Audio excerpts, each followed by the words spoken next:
वैसा ही मुस्लिम धर्म में ये दान दी गई प्रॉपर्टी है। अब उसमें गवर्नमेंट का इंटरफेरेंस क्यों हो रहा है? ये आर्टिकल 26 का वायलेशन है। आर्टिकल 26 में लिखा गया कि कोई भी रिलीजियस डिनोमिनेशन अपने मजहब पे भी चल सकता और अपने जो इमूवेबल मूवेबल प्रॉपर्टीज में उसको एडमिनिस्टर कर सकता। तो ये जो नरेंद्र मोदी की सरकार है वो वक्फ प्रॉपर्टीज को बचाने के लिए, वक्फ प्रॉपर्टीज को डेवलप करने के लिए, वक्फ प्रॉपर्टीज में एफिशिएंसी लाने के लिए ये बिल नहीं लाई है। ये बिल इसलिए लाया गया है ताकि हमेशा के लिए वक्फ बोर्ड को ख़त्म कर दिया जाए। इसकी मिसाल आपके सामने दे रहा हूं। 1995 एक्ट में वक्फ बाय यूज़र है, यानी कोई चीज़ के इस्तेमाल करने की वजह से वो प्रॉपर्टी वक्फ हो जाती है। सर, नमाज हो रही है एक जगह पर, यतीम खाना है, कब्रस्तान है। अब बीजेपी इस बिल में वक्फ बाय यूज़र ख़त्म कर रही है। वैसे अगर आप हिंदू धर्म में देखेंगे, कई एंडोमेंट बोर्ड्स में देखेंगे, वहाँ पर बाय यूसेज वो प्लेस रिलीजियस हो जाती है। लॉ में है हिंदू धर्म के एंडोमेंट में। अब आप मेरे को बताइए, एक एग्जाम्पल दे रहा हूँ। उत्तर प्रदेश में 1,21,000 रजिस्टर्ड वक्फ प्रॉपर्टीज है सुन्नी वक्फ बोर्ड में। उसमें से 1,12,000 तो वक्फ बाय यूज़र है। जब वक्फ बाय यूज़र ख़त्म हो जाएगा तो कौन सा लॉ अप्लाई होगा उसके ऊपर? एक ये हो गया। ये इनका ये वक्फ बोर्ड बचाने का मतलब नहीं, खींचने का मतलब है। दूसरा उसमें क्या है कि कोई 5 साल जो मुसलमान रहेगा, उसमें लिखा हुआ है प्रैक्टिसिंग मुसलमान रहेगा, वही वक्फ करेगा। अब प्रैक्टिसिंग मुसलमान का मतलब क्या है? क्या वो 5 वक्त की नमाज पढ़ने वाला होगा? क्या वो दाढ़ी होगी, सर पे टोपी होगी? क्या वो रातों में जाके मस्जिद में इबादत करेगा? क्या वो कुरान का हाफिज होगा? क्या उसकी वाइफ मुस्लिम होगी या नॉन मुस्लिम होगी? ये तुम कौन होते तय करने वाले? 5 साल प्रैक्टिसिंग मुस्लिम है ना, ये देख लो आप। अच्छा, कोई ऐसा लॉ हिंदू धर्म में नहीं है, कोई भी कभी भी दान दे सकता है। आप ये क्यों लेकर आए बताओ? आप कौन होते? मैं प्रैक्टिसिंग हूं नहीं हूं, मैं मुसलमान हूं। मेरे घर में झांक के देखेंगे नरेंद्र मोदी, या फिर 5 साल के बाद मोदी बोलेंगे आओ बेटा तुम मुसलमान सर्टिफिकेट लेकर जाओ। हाँ, तीसरा आप उसमें देख लो। तीसरा क्या है उसमें कि ये बोला जा रहा है कि कोई भी वक्फ प्रॉपर्टी जो गवर्नमेंट के कब्जे में है उसका फैसला कलेक्टर करेगा। अब आप मेरे को बताइए, कलेक्टर खुद गवर्नमेंट का होता है, एग्जीक्यूटिव का। क्या कलेक्टर अपने मामले में जज बन सकता है क्या? ये तो प्रिंसिपल्स ऑफ नेचुरल जस्टिस के खिलाफ है। भाई, आप में मेरा झगड़ा होगा तो आप जज कैसे बनेंगे? तो कलेक्टर को इख्तियार दे रहे हैं कि कलेक्टर तय करेगा। अच्छा, फिर सर्वे कमिश्नर होता है जो सर्वे करता है प्रॉपर्टीज को, ये बोल दिया कि नहीं सर्वे कमिश्नर नहीं करेगा, कलेक्टर करेगा। सर्वे कमिश्नर एक अलग होता है डिपार्टमेंट, उसको ख़त्म कर रहे हैं। क्यों कर रहे हैं भाई आप उसको? फिर आप ये कर रहे हैं कि स्टेट वक्फ बोर्ड, सेंट्रल वक्फ काउंसिल में वहाँ पर सिर्फ एक नॉन मुस्लिम मेंबर होता है, मिनिस्टर होता है। बाकी के पूरे जितने कैटेगरीज है उसमें मुसलमान होता है। आप उसको ख़त्म करके मेजॉरिटी नॉन मुस्लिम को मेंबर बनाना चाह रहे हैं। स्टेट वक्फ बोर्ड में पूरे मुस्लिम मेंबर्स होते हैं, उसको आप क्या कर रहे हैं? आप उसमें से कम 8 या 9 नॉन मुस्लिम को अपॉइंट करना चाह रहे हैं। स्टेट वक्फ बोर्ड में इलेक्शन होता है मुतवल्ली कैटेगरी का, एमएलए एमपी कैटेगरी का और बार काउंसिल का, आप नॉमिनेट करेंगे। अच्छा, नॉमिनेट क्यों करना चाह रहे हैं? अगर आप वक्फ बोर्ड का एक्ट देखेंगे तो वक्फ बोर्ड में आपकी प्रॉपर्टी वक्फ है, मैं उसको डायरेक्ट मैनेजमेंट में 5 साल के लिए ले सकता हूं। जब मैं अपने लोगों को नॉमिनेट कर दूंगा उसमें तो मैं डायरेक्ट मैनेजमेंट ले लूंगा। इनकी नीयत खराब है उसमें। फिर आप ये कह रहे हैं कि कोई हिंदू वक्फ नहीं कर सकता। क्यों नहीं कर सकता हिंदू वक्फ? हिंदू वक्फ कर सकता है, वो मुतवल्ली भी बन सकता है, मगर आप हिंदू वक्फ नहीं कर सकता, उसको ख़त्म कर रहे हैं और हिंदू को मेंबर बनाना चाह रहे हैं आप। सेंट्रल वक्फ काउंसिल लेके देयर शैल बी, शेल का मतलब मैंडेटरी अंग्रेजी में, 2 मेंबर रहेंगे मिनिमम।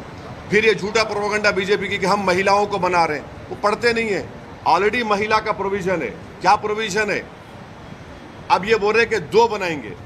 अभी जो प्रोविजन है एटलीस्ट 2, यानी 2 से बढ़ सकते, आप 2 कर दिए खाली उसको। वक्फ का एक ट्राइब्यूनल है।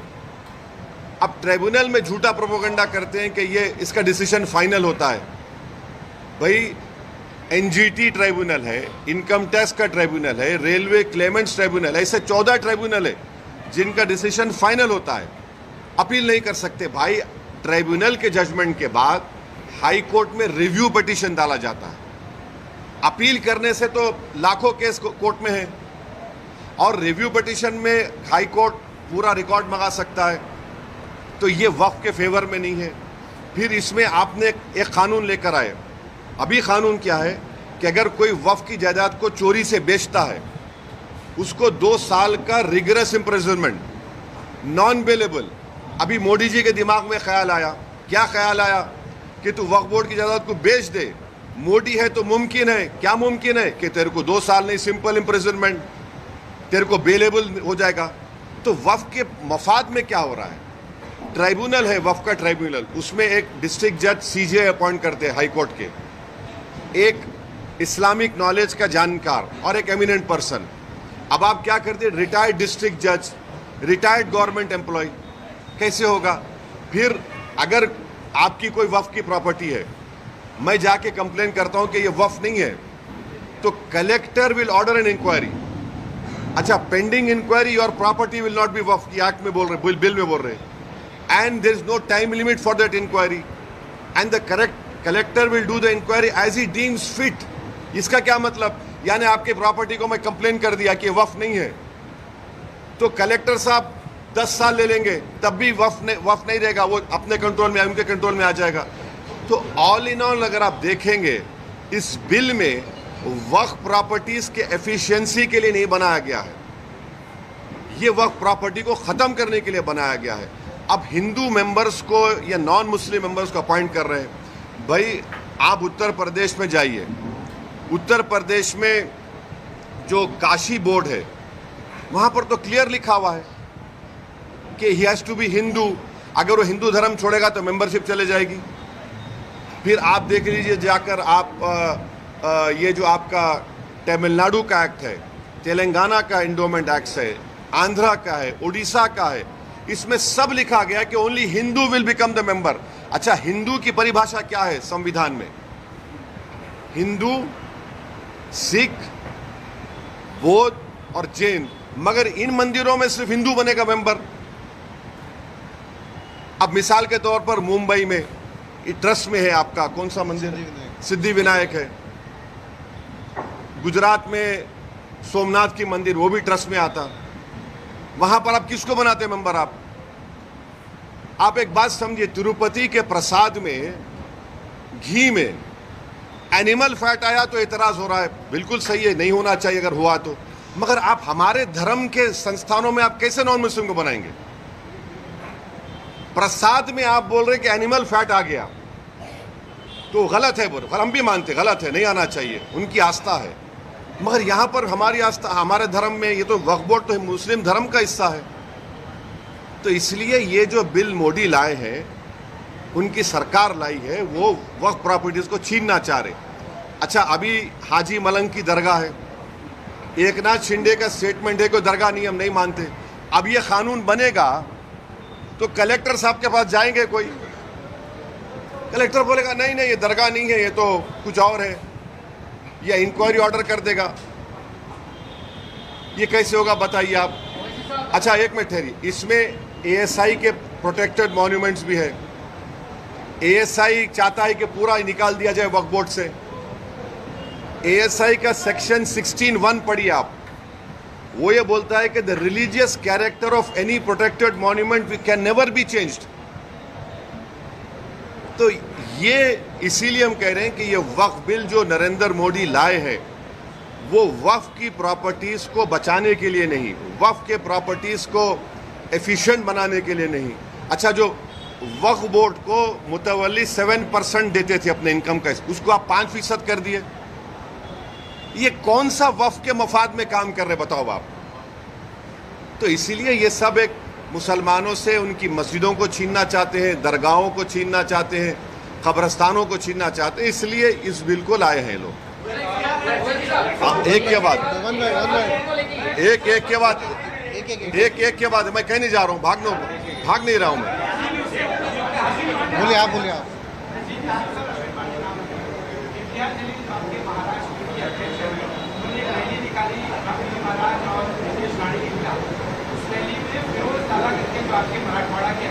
कौन? हाँ,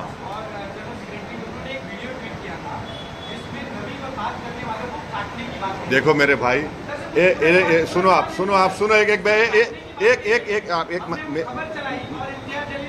हाँ बिल्कुल सही किया, बिल्कुल नहीं सुन तो अरे भाई साहब, आपका जो ऑर्गेनाइजेशन का जो झगड़ा है सेबी के मैडम से, झगड़ा करो ना उससे। अरे सुन तो, अरे मेरे को जवाब देना मेरा काम है, तुम नहीं। देखिए, हम जवाब देंगे,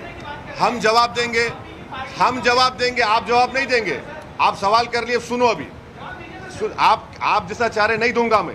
आप मोदी है क्या? नहीं है ना मोदी, आप तो रुक जाइए। आप मोदी तो नहीं है ना, मेरे पीछे ईडी सीबीआई तो नहीं भिजाएंगे ना आप। सुनिए, मेरा जवाब ये है कि आप लोग झूठ चलाए, आपका झगड़ा सेबी से है। अब मैडम, अरे मेरा नहीं, उंगली मत दिखाओ, ऐसा मत दिखाओ। नहीं, आप जर्नलिस्ट है, मैं आपको बिल्कुल, वो झूठ है। हम बोल रहे तो नहीं, हम आपको बोल रहे झूठ है वो। आपको अब आप सुन तो लीजिए, इंडिया टीवी के रजत शर्मा ने तारीफ की इसकी। अब आपको पसंद नहीं आएगा बोलना, अरे बोल रहा हूँ। इंडिया टीवी के रजत शर्मा ने कहा कि इम्तियाज जलील ने कलेक्टर को रिप्रेजेंटेशन दिया, बाज नौजवान जज्बात में थे। इम्तियाज जलील ने कहा कि ख़त्म किस्सा। और रजत शर्मा जी ने अपने इंडिया टीवी पर कहा कि बहुत अच्छा किया उन्होंने।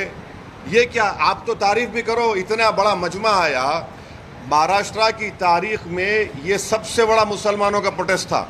सुन तो लीजिए, शायद आपकी पैदाइश से पहले एक प्रोटेस्ट मुंबई में हुआ था शाबानों के वक्त, उतना ही बड़ा प्रोटेस्ट हुआ। लोग ये कह रहे थे कि लोग नहीं आएंगे, 10,000 गाड़ियों से पूरे महाराष्ट्र से लोग निकल कर आए। पीसफुल प्रोटेस्ट था, पीसफुल प्रोटेस्ट में बात हुई और वो बात हम रखे। अब रहा सवाल, सेकेंड प्रोटेस्ट भी होगा, मुंबई में होगा। अगर हमारे डिमांड्स को महाराष्ट्र सरकार नहीं मानेगी तो आज़ाद मैदान में परमिशन लेकर हम यह प्रोटेस्ट करेंगे और ये प्रोटेस्ट जारी होगा।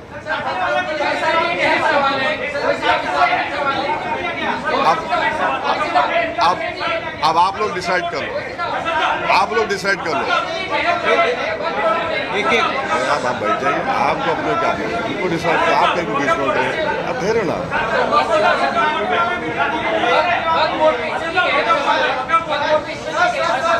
सवाल ये कि निशिकांत दुबे एक एमपी है जिन्होंने जेपीसी के चेयरमैन को लेटर लिखा है।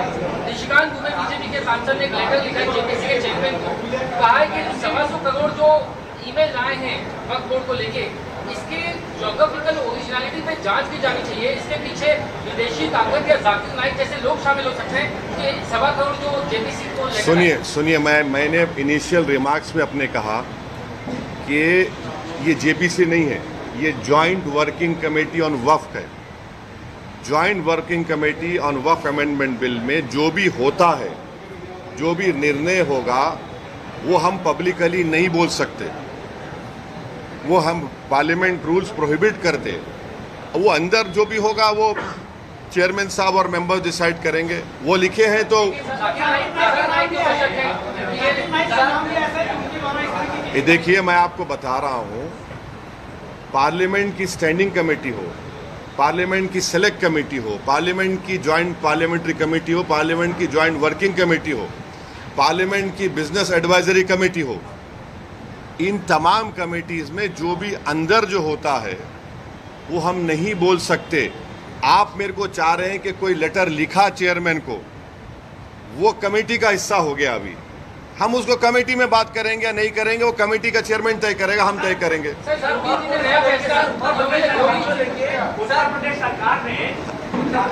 ने होटलों और रेस्टोरेंट में जो मालिक है, मैनेजर है, उसका नाम लिखने कहा है, कल ही ऑर्डर आया है, क्या कहेंगे? एक ऑर्डर तो आ गया सुप्रीम कोर्ट का, एक ऑर्डर तो सुप्रीम कोर्ट का आ गया। अब ये जो ऑर्डर निकाले हैं उसको मुझे देखना पड़ेगा, पढ़ना पड़ेगा, तभी उस पर कोई मैं रिएक्शन दे पाऊंगा। सर आप वक्त अमेंडमेंट बिल को लेके आप उसकी मुखालफत क्यों कर रहे हैं? जो वक्त के अंदर अमेंडमेंट होना चाहिए, क्योंकि बहुत सारी ऐसी वक्त की जायदाद है जिनके ऊपर कब्जा हुआ है और जो दूसरों के पास है, तो क्या जैसे कि अंबानी की जगह तो सुनिए, अभी देखिए, नहीं अच्छा आप सब पूछ लीजिए, आप वहाँ वक्फ बोर्ड की जो आप बता रहे कि वक्फ बोर्ड में बदलाव नहीं होना चाहिए, तो वक्फ बोर्ड जो रहे अभी तक का जो वक्फ बोर्ड बना, ट्रिब्यूनल बना, उसके रहते हुए सिर्फ बिजनेस में सिर्फ बिल्डर लोग ने जो है पैसे कमाए, ना ही कि एक आम मुसलमान को कोई फायदा हुआ वो वक्फ की जमीनों से। अंबानी एक जो जिसपे एक नोटिस आएगी, जो इतना दुनिया का सबसे बड़ा घर बना चुका है, उस पर आपका क्या कहना? आप लोगों को गलत फहमी है कि वक्फ प्रॉपर्टी से या जो मुतवल्लियों से पीपल अवामुन्नास को एट लार्ज पब्लिक फ़ायदा नहीं हुआ। मेरी आपसे गुजारिश है कि कभी गुलबर्गा को जाइए। गुलबर्गा में जो उस ख्वाजा बंदा नवाज के जो सज्जादे हैं मोहम्मदुल हुसैनी रहमतुल्लाह अलैह, उन्होंने अपनी ज़िंदगी में आज से 50 साल 55 साल पहले उन्होंने एक स्कूल शुरू किया था और मुसलमान लड़कियों को तालीम दिलाने के लिए वो बंडी में, बैल बंडी में पर्दा लगाकर वो बंडी हर मुस्लिम घर को जाती थी ताकि वो मुस्लिम बच्चियां उसमें बैठकर आकर स्कूल में पढ़े। फिर उन्होंने स्कूल कायम किया, इंजीनियरिंग कॉलेज कायम किया, मेडिकल कॉलेज कायम किया। ऐसा आपको नेगेटिविटी मत दिखाइए, ये एक है। दूसरा ये है कि वक्फ बोर्ड को समरी एविक्शन पावर्स नहीं है। अगर मुझे किसी एनक्रोचर को निकालना है तो कलेक्टर को लिखना पड़ता मुझे। अगर मैं सुप्रीम कोर्ट में केस जीत भी जाता हूं तो मुझे ईपी फाइल करना पड़ता सिविल कोर्ट में। तो वक्फ बोर्ड को समरी एविक्शन पावर्स मिलने चाहिए जो हिंदू एंडोमेंट बोर्ड को दिए गए हैं, वो दीजिए और आप इन एनक्रोचर्स को निकालेंगे। अब जो एनक्रोचर्स है, लिमिटेशन एक्ट वक्फ प्रॉपर्टीज के ऊपर, limitation act Hindu endowment properties पर अप्लाई नहीं होता। अब इस बिल में नरेंद्र मोदी बोल रहे लिमिटेशन अप्लाई होगा, यानी जितने एनक्रोचर्स कब्जा करके बैठे हैं उनको अब मालिक बनाना चाह रहे। अब रहा सवाल तीसरा जो आप यहाँ पर बड़ी बिल्डिंग का हवाला दिए, वो जो है वो आगा खानी वक्फ की है। अब मोदी जी आगा खानियों के लिए वक्फ बना रहे, हम चैलेंज कर रहे मोदी जी को। आगा खानी जो वक्फ की प्रॉपर्टी थी जिसमें कुरान पढ़ाना, यतीम खाना था, वो उसको 21 करोड़ में किसने बेचा और क्यों बेचा? और क्या वहां पर वक्फ बोर्ड के ऑफिसर्स ने लिखकर नहीं दिया था कि this is a Waqf property? अभी भी मसला सुप्रीम कोर्ट में चल रहा है। तो ये अगर आप पावर्स देखिए, सेक्शन 40 का पावर छीन लेंगे, आप लिमिटेशन एक्ट अप्लाई करेंगे, वक्फ बाय यूजर निकाल देंगे, तो ये किसके लिए किया जा रहा है? फिर वक्फ बोर्ड के लिए तो नहीं किया जा रहा है ना, ये तो बड़े बड़े दौलतमंदों को फायदा पहुंचाने के लिए किया जा रहा है, बिल लाया जा रहा है। अखिलेश यादव वो नहीं पूछे अभी ने, बोले सर, आप इंडिया जलील ने कहा था कि हम चाहते हैं कि महाविकास आघाड़ी के साथ गठबंधन हो ताकि वोटों का बंटवारा ना हो। इसके ऊपर महाविकास आघाड़ी की तरफ से कहा गया है कि अगर आप गठबंधन करना चाहते हो तो लेकिन प्रस्ताव दीजिए, खड़गे जी से बात करिए, उद्धव जी से बात करिए। एक बात आप बात करना चाहेंगे? इम्तियाज जलील साहब ने लिखकर एक प्रस्ताव भिजाया है कांग्रेस के महाराष्ट्र के अध्यक्ष को और एनसीपी के अध्यक्ष को, उन्होंने लिखकर भिजाया है। मैं इतना ही कहूँगा, अब वो उनको डिसाइड करना है। इससे जुड़ी हुई एक बात आपसे करना चाह रहा हूँ, जो इम्तियाज जलील की लीडरशिप में जो प्रोसेशन, जो गाड़ियों का काफिला औरंगाबाद से निकला, उसमें तो इम्तियाज जलील ने हर ज़िले के कांग्रेस, राष्ट्रवादी और समाजवादी, इन तमाम के ज़िले के लीडर्स को से उनके बड़े बड़े अध्यक्ष को लेटर लिखा कि आप आइए, इसमें आप आकर इसको ज्वाइन करिए, ये कोई पॉलिटिकल प्रोटेस्ट नहीं है, आप इसमें शामिल हो जाइए। कोई नहीं आया भाई। इतने एमएलए, मुस्लिम एमएलए जीत कर आए कांग्रेस पार्टी से, उनको आना चाहिए था। भाई ये तो MIM का फंक्शन नहीं था। ये तो जो उस शख्स ने हमारे प्रॉफिट मोहम्मद सल्लल्लाहु अलैहि वसल्लम के ख़िलाफ़ जो अनाप शनाप बकने की कोशिश की, और फिर एक बीजेपी का एक विधायक है जिसने अनाप शनाप भाषण दिया, उसके खिलाफ एक प्रोटेस्ट हुआ था। अब उसमें भी नहीं आते। तो मैं अब फिर से उनसे रिक्वेस्ट कर रहा हूं कि अब जब सेकेंड फेज ऑफ प्रोटेस्ट होगा महाराष्ट्र में, मुंबई में, उसमें आप लोग आइए, आप लीड करिए, हम आपके पीछे खड़े होने तैयार हैं। ये तो नामूस रिसालत का मसला है ना। ये तो प्रॉफिट मोहम्मद सल्लल्लाहु अलैहि वसल्लम के खिलाफ जो किसी ने बकवास बकने की कोशिश की, तो ये उनको देखना, जनता देख रही है इन लोगों को। आप आ ही नहीं रहे प्रोटेस्ट में। और जो लोग बोल रहे थे प्रोटेस्ट वायलेंट होगा, वायलेंट होगा, उनको तो चुल्लू पर पानी में डूब मरना चाहिए, बेशर्मों को। वो जो प्रोपेगेंडा कर रहे थे कि वायलेंस हो जाएगा, वो हो जाएगा, ये हो जाएगा, अरे बेशर्मी की हद कर दिए, झूठ की हद कर दिए। 10,000 गाड़ियाँ निकली और 10,000 गाड़ियों में से पूरे पीसफुल गए। एक दो जगह पर उनको आईने फोड़े गए गाड़ी के, फिर भी हम लोग प्रोवोक नहीं हुए। मैं सलाम करता हूँ, मैं तो सलाम करता हूँ उन तमाम लोगों को जो सिर्फ प्रॉफिट मोहम्मद सल्लल्लाहु अलैहि वसल्लम के बारे में जिस शख्स ने बकवास बकी और रूल ऑफ लॉ के अपहेल्ड करने के लिए संविधान को तिरंगा लेकर निकले, इन लोगों को नहीं आते। तो अब मैं क्या करूँ इसके बारे में? मगर जनता देख रही है, दुनिया देख रही है। आप ये बात एक आता हूँ आप। हाँ, हम भी डटे हुए हैं। हम कहाँ डटे हुए नहीं हैं? आपको क्या लग रहा है? जितना हम डटे हुए हैं उन तो वो तो हटे हुए हैं, वो तो डरे हुए हैं, हम तो डटे हुए हैं। हाँ, अभी उनका सवाल हो जाए। आगामी विधानसभा चुनाव के संदर्भ में आपकी कुछ रणनीति है क्या? आने वाले दिनों में आप आज आए हैं महाराष्ट्र? नहीं, अभी तो हमने हमारे मुंबई के अध्यक्ष रईस लश्करिया साहब के विधानसभा में आज हमारी जनसभा है। हमने इनका नाम डिक्लेयर कर दिया, इम्तियाज़ जलील का नाम डिक्लेयर कर दिया। हमारे 2 MLAs हैं, मुफ्ती इस्माइल और फारूक शाह धूलिया से। फिर शोलापुर से हमने फारूक का नाम डिक्लेयर किया। और भी नाम डिक्लेयर करना है हमको, और वो नाम डिक्लेयर करेंगे अभी हम। नहीं, एक मिनट, वो नहीं पूछे ना, वो पूछे। मजलिस में आने वाले इलेक्शन में कितनी सीट से पार्टिसिपेट मैं- करेगी? और आपका प्रोटोकॉल बोलता है कि मुंबई अध्यक्ष लीजिए या तो फिर सीट लीजिए। हम- फैयाज खान के साथ में आपने वो नहीं किया। किसका?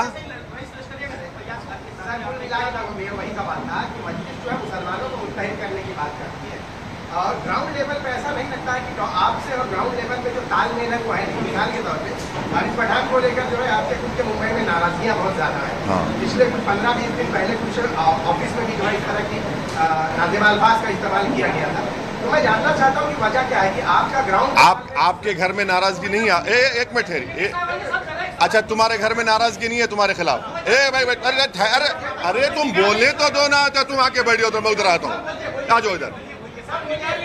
तुम्हारे घर में नाराजगी नहीं है ना? हर घर में नाराजगी होती है, तो उसमें क्या है? घर है अपना। तो अरे भाई, बहुत जमीन पे लगाव है, जमीन पे चल रहा है काम, फिक्र मत करिए। नहीं, नहीं, ना, नहीं।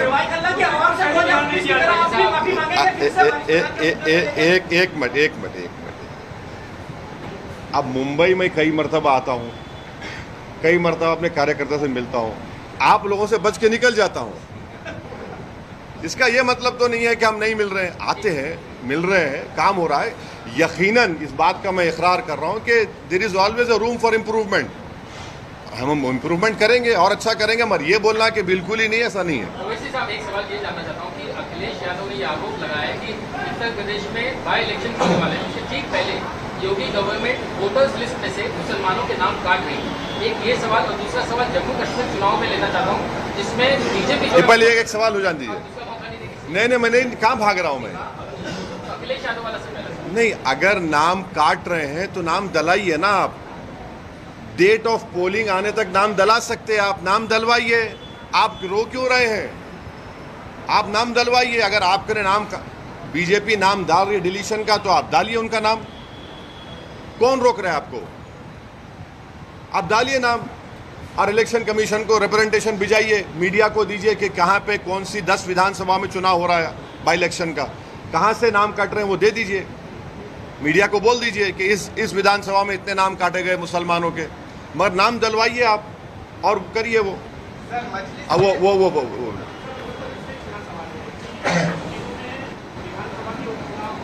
कहाँ पे? हाँ,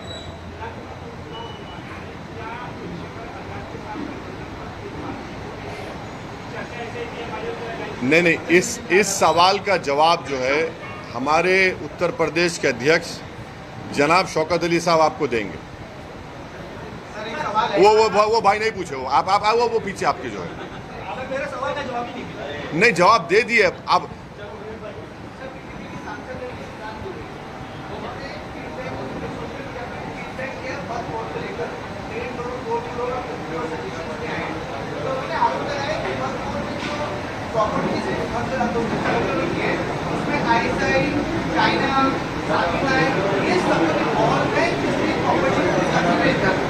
वो क्या बोल रहे? ISI, चाइना, हाँ, और ये लोग क्या कर रहे हैं? अच्छा, किसके नाम पे कर रहे हैं वो लोग? किसके नाम पे कर रहे हैं? नहीं, किसके नाम पे तो करना नहीं, अरे मैं जवाब, किसके नाम पे तो करना पड़ेगा ना। क्या चाइना के नाम पे रजिस्ट्री होगी भारत में? नहीं, अरे वो बोल रहे हैं वो, नहीं, वो बोल रहे हैं कि प्रॉपर्टीज अपने नाम पे कर रहे हैं। चाइना के नाम पे रजिस्ट्री तो नहीं होगी भारत में। हाँ, एक जगह पे हो गई, डेमचौक डेमसांग में 2000 स्क्वायर किलोमीटर पर चाइना कब्जा करके बैठा है, ऑल वेदर रोड्स बना चुका है। चाइना वहां पर जो स्ट्रक्चर्स बना रहा है अपनी आर्मी के लिए, ऑल वेदर, उसमें माने हीटिंग है, वहां पर खाने का इंतजाम है। हम आज भी चैलेंज कर रहे नरेंद्र मोदी को, अगर हम झूठ बोल रहे तो नरेंद्र मोदी आपको मीडिया के लोगों को लेकर जाइए डेमचौक डेमसांग में और सुनिए। 1 साल पहले एसपीज की कॉन्फ्रेंस हुई थी जिसमें लद्दाख के पुलिस कमिश्नर ने कहा था कि 65 पेट्रोलिंग पॉइंट्स में से 25 पेट्रोलिंग पॉइंट पर हमारी आर्मी और पैरामिलिट्री फोर्स वहां पे पेट्रोलिंग नहीं कर सकती। वो जो पिक्चर में तालाब दिखा था ना, वो मशहूर पिक्चर था, वो नाम याद नहीं आ रहा, मैं देखता नहीं हूं मैं, वो तालाब को आप नहीं जा सकते अभी। वो तालाब को खाली आपको टीवी में देखना पड़ेगा, आधा तालाब चाइना ले लेके चला गया। तो ये सुनिए, तो हमारे जो दोस्त लेटर लिखे हैं उनको तो डेमसांग डेमचौक के बारे में बात कर। अब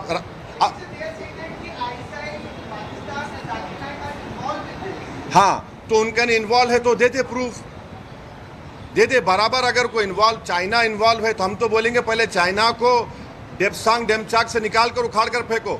अभी तक 18 राउंड की बातचीत हो चुकी है भारत सरकार की और चाइना की आर्मी के साथ, और चाइना टस से मस नहीं हो रहा है। और मोदी जी देश को झूठ बोले थे, क्या बोल, सुनिए, सुन तो लीजिए, क्या कहा था, ना घुसा है ना घुसेगा। 18 राउंड की बातचीत क्या बिरयानी खाने के लिए की जा रही है चाइना से? तो अरे भाई, आपके ने प्रूफ है तो देखिए ना, मेरे को क्या करना है चाइना ISI से? मैं ये कह रहा हूं चाइना तो कब्जा करके बैठा है और POK में पाकिस्तान कब्जा करके बैठा है, निकालिए उसको वहां से। आप तो बोल दिए हैं, निकालिए ना। वो जो सवाल नहीं पूछे उनको पूछने दिए।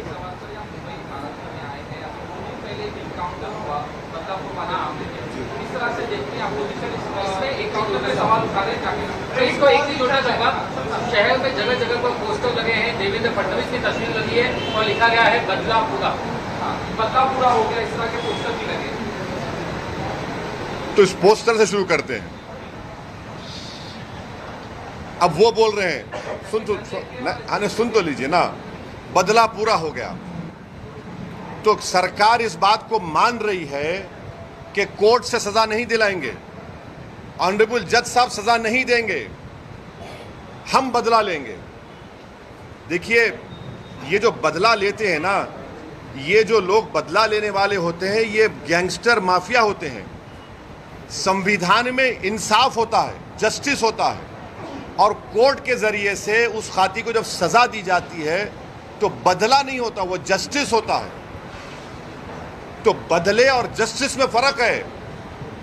आप बदले की बात कर रहे हैं, हम जस्टिस की बात कर रहे हैं। अगर ऐसा ही होगा जैसा पोस्टर लगाकर बदला ले लिए तो फिर कोर्ट को बंद कर दो। आप जितने पब्लिक प्रोसिक्यूटर उनको बोलो छुट्टी मनाओ, चौपाटी पे जाकर बैठ के एंजॉय करो। जज साहब को बोलो आपकी जरूरत ही नहीं है। वो संविधान में जो राइट टू लाइफ एक फंडामेंटल राइट है, एक्यूज का भी है और आपका मेरा भी है। आप बदला लेकर नहीं मार सकते, आप जस्टिस करके उसकी आप कैपिटल पनिशमेंट दे सकते हो उनको, वो जस्टिस होगा। तो ये पोस्टर लगाने का मतलब ये है कि बीजेपी इस पर अपनी रोटी सेक रही है और उसको बदला कह रही है।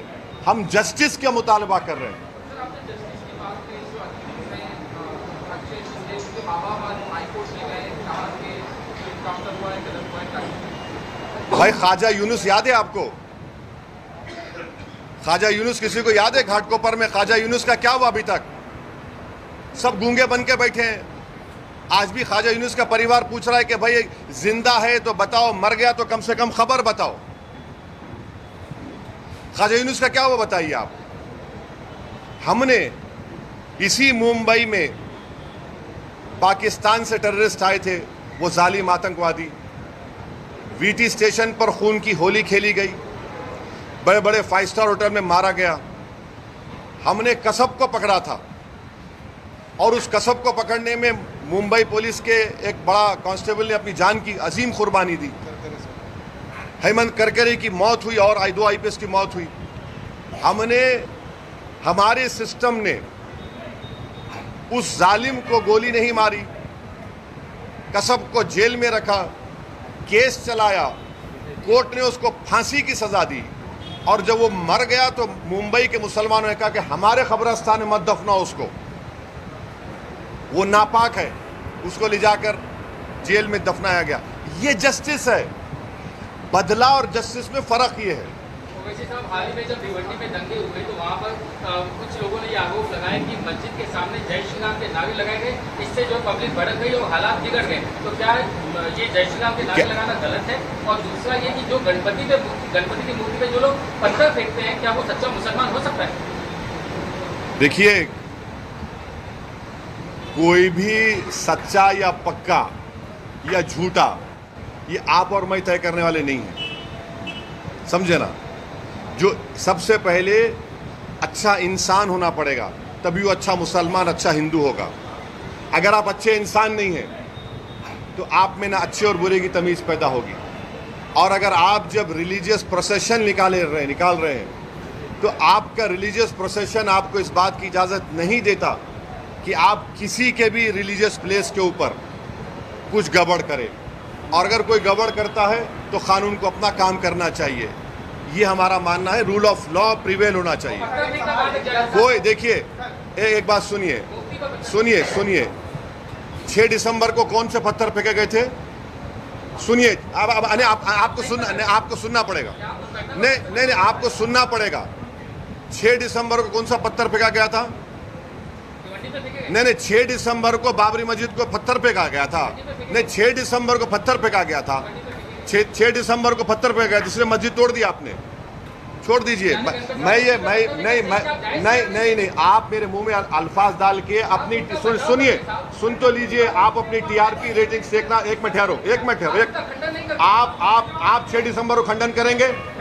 करिए, वेरी गुड, बहुत अच्छा है। मैं भी सुनिए, मैं आप जवाब दे रहा हूँ भाई।